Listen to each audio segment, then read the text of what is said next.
श्री रामचरितमानस में, तुलसीकृत रामचरितमानस में बालकांड की जब शुरुआत होती है और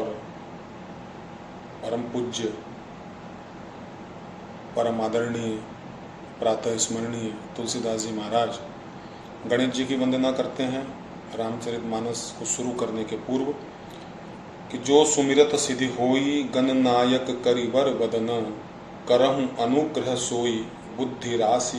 शुभ गुण सदन। फिर इसके बाद वे श्री हरि नारायण को प्रणाम करते हैं और उसके बाद वो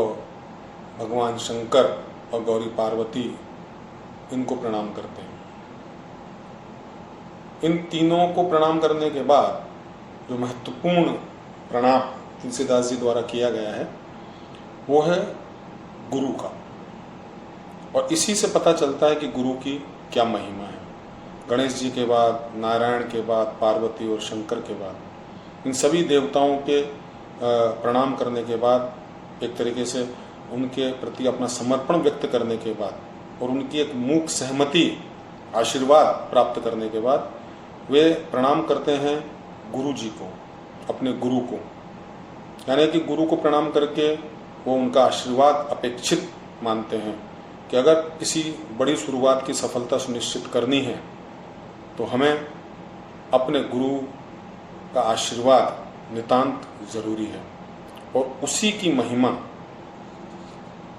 जब मैं रामचरितमानस पढ़ रहा हूँ तो मुझे समझ में आती है कि एक गुरु की महिमा, एक सच्चे गुरु की क्या महिमा है, उनका क्या सम्मान है। बाबा तुलसीदास कहते हैं कि बंदहूँ गुरु पद कंज, कृपा सिंधु नर रूप हरि, महामोह तम पुंज,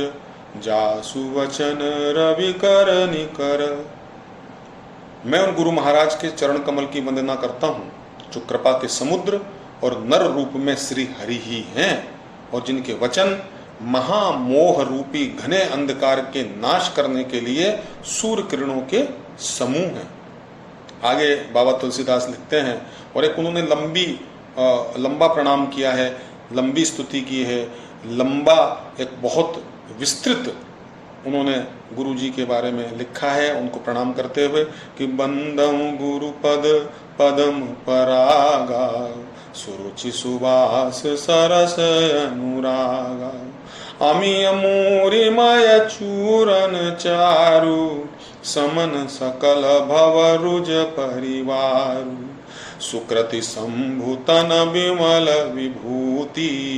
मंजुल मंगल मोद प्रसूति, जनमन मंजु मुकुर मल हरणी, किए तिलक गुण गण बस करनी, श्री गुरुपद नख मणि गण ज्योति, सुमिरत दिव्य दृष्टि होती, दलन मोहतम सोस प्रकाशु, बड़े भाग उर आवहि जासु, उगरहि विमल विलोचन ही के, मिटहि दोष दुख भव रजनी के, सूजय रामचरित मणि मानिक, गुपुत प्रकट जहाँ जो जेहि खानिक, जथा सुअंजन अंजि द्रग, साधक सिद्ध सुजान, कौतुक देखत सेल बन, भूतल भूरि निदान, गुरुपद रज मुद मंजुल अंजन, नयन अमीय द्रग दोष विभंजन। इस प्रकार बाबा तुलसीदास ने गुरु जी की महिमा का वर्णन किया है। तमाम अलंकार, तमाम विश्लेषण, तमाम उपमाएं गुरु जी के भव्यता, उनकी दिव्यता, उनके ओज, उनके तेज, उनके प्रताप के बारे में बाबा तुलसीदास ने अपने श्री रामचरितमानस में बालकांड की शुरुआत के समय ये सब कहा है। निश्चित रूप से ये कलयुग के अंदर